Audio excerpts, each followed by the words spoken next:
Armero. Donde la tierra no olvida. Tercera parte. Donde salir no significa escapar.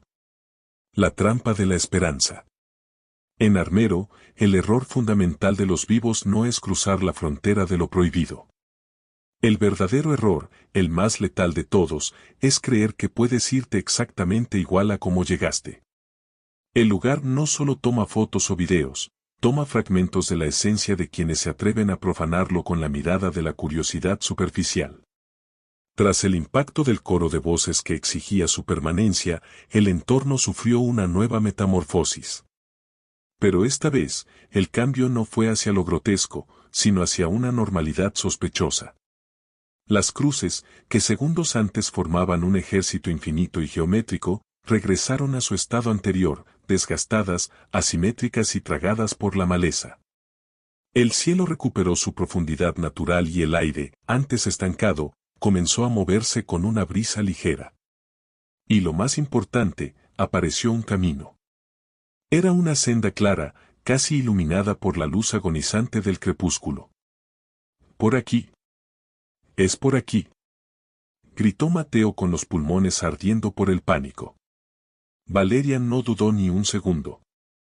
Tomó con fuerza el brazo de Juliana, quien permanecía en un estado de ausencia absoluta, con la mirada perdida en un punto que nadie más podía ver. Comenzaron a avanzar a trompicones, con el corazón golpeando las costillas como un animal enjaulado. Camilo miró hacia atrás una última vez. La niebla se había disipado por completo, dejando al descubierto las ruinas desnudas bajo la luna incipiente. Pero esa visibilidad no le trajo paz, le inyectó una sensación de vulnerabilidad extrema. Era la quietud que precede al zarpazo. La distorsión del retorno. Mientras caminaban, el silencio entre ellos era tan denso como la niebla que acababa de desaparecer. Nadie se atrevía a hablar, pero una pregunta punzante rebotaba en sus mentes: ¿por qué ahora, de repente, el lugar les permitía una salida tan evidente? El tiempo comenzó a juguetear con sus sentidos. Mateo, en un acto reflejo de modernidad, revisó su celular para orientarse.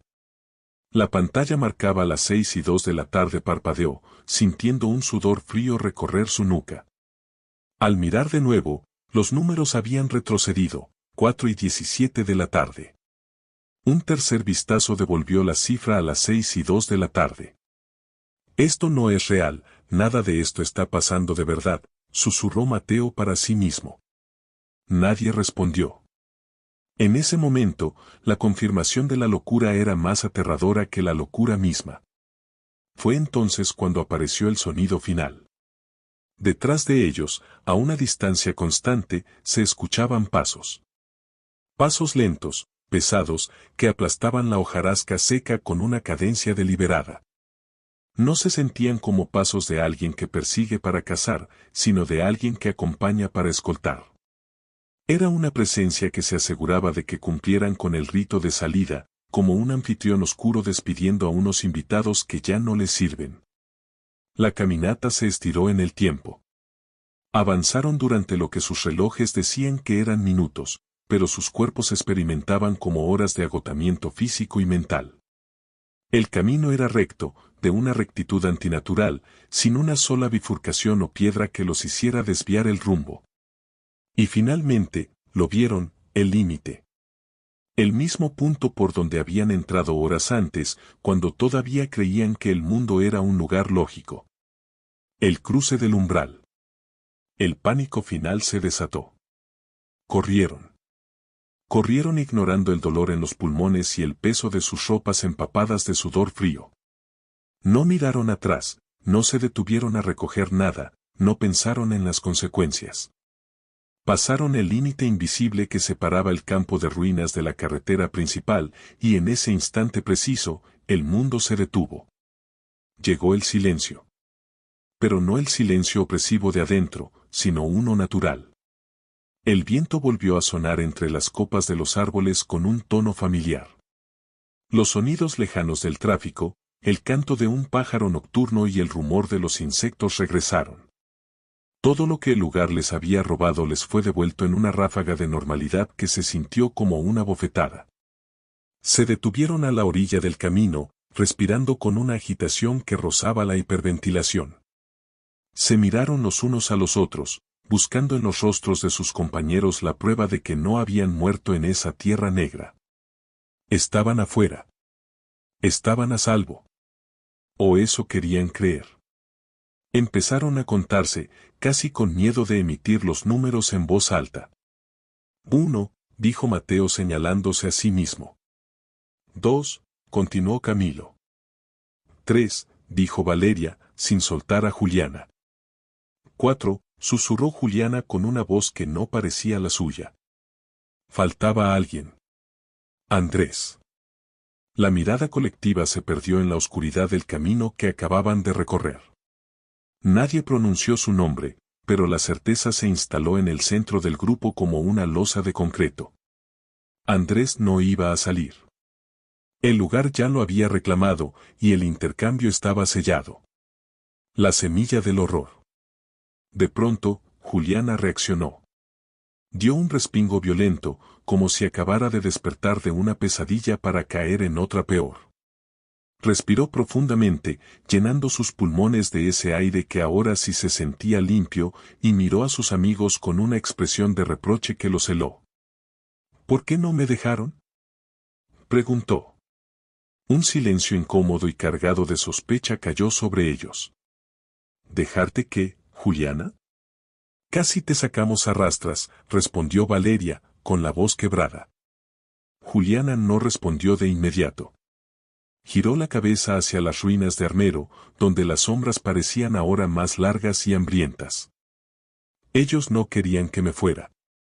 Y yo ya me sentía cómoda allí, dijo con una sonrisa gélida. Fue la señal definitiva para la retirada.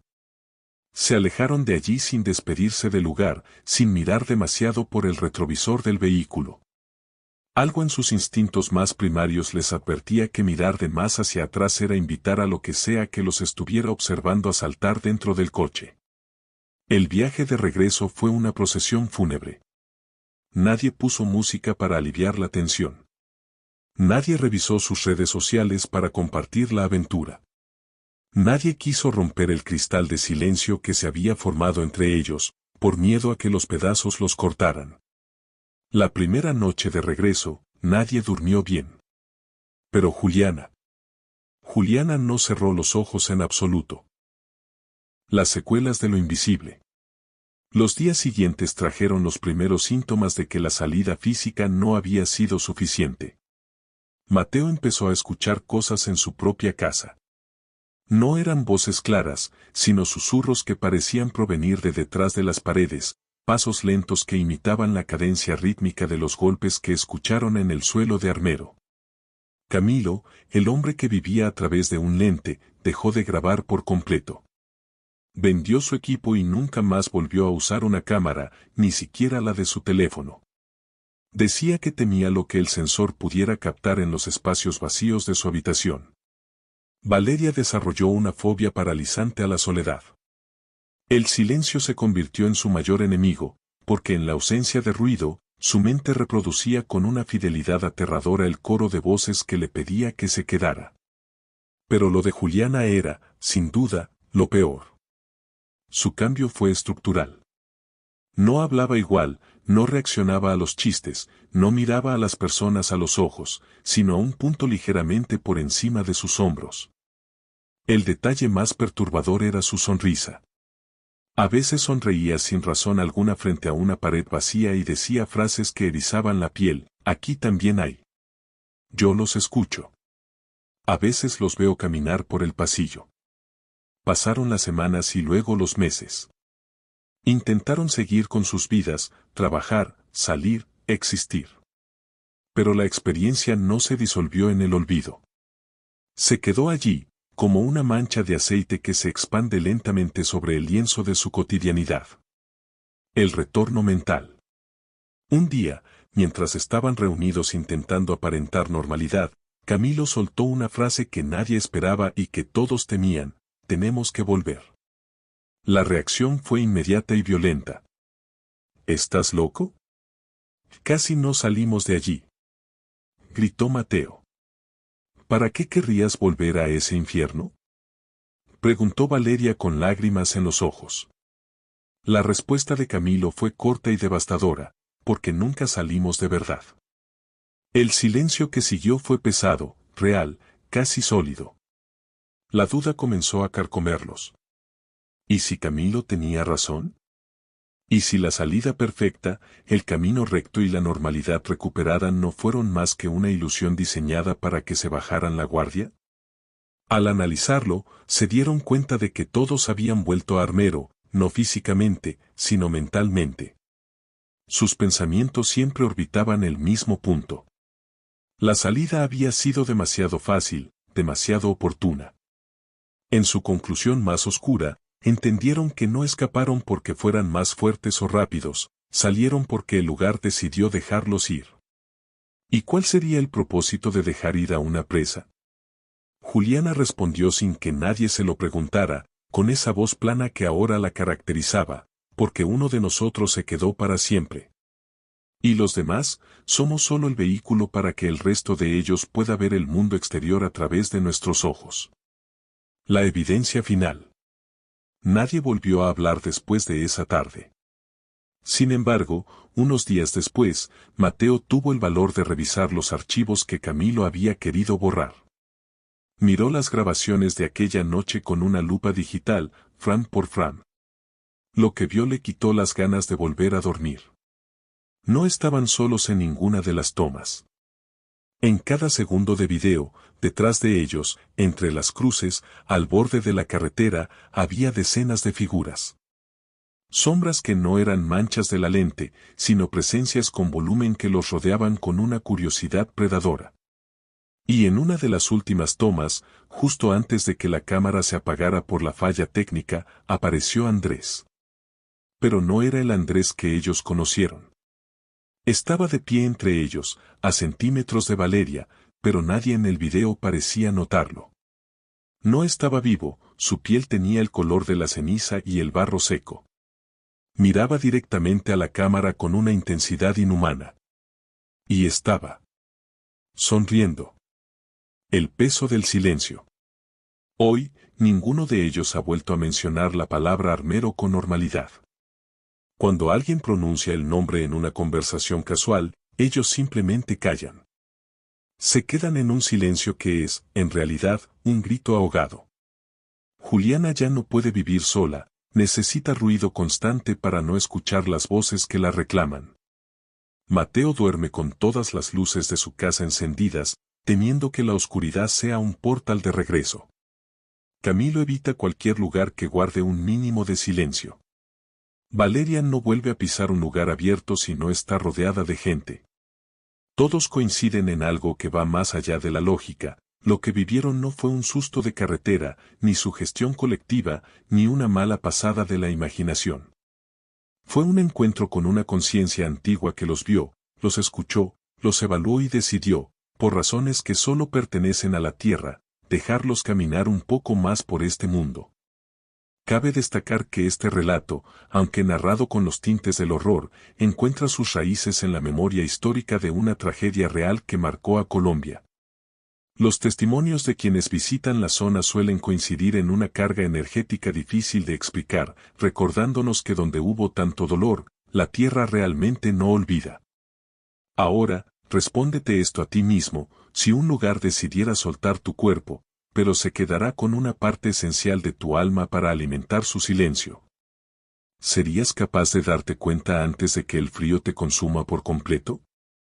Si lo que viviste desafía toda explicación científica, eliges ignorarlo y vivir en la mentira, o lo enfrentas y te arriesgas a perder la poca cordura que te queda. Y si supieras, con total certeza, que algo te dejó ir solo para poder encontrarte más tarde en la seguridad de tu propia habitación, ¿podrías volver a dormir tranquilo alguna vez? No compartas esta historia si sientes que el ambiente en tu cuarto ha cambiado. No es necesario que todos escuchen estos ecos. No todos tienen la fortaleza para imaginar escenarios donde el tiempo se detiene y la tierra reclama su tributo. Pero si has llegado hasta aquí, si no te fuiste cuando el miedo empezó a asomar, entonces ya lo sabes. Esto no es solo contenido para pasar el rato. Es una advertencia que se queda grabada. Porque, al final del día, no todos los que visitan un lugar donde la muerte reinó, realmente se van. Este es tu lugar, y la penumbra siempre tiene espacio para uno más. Te espero pronto con otra historia para contarte. ¿O es que acaso ya sientes ese miedito recorriendo tu espalda?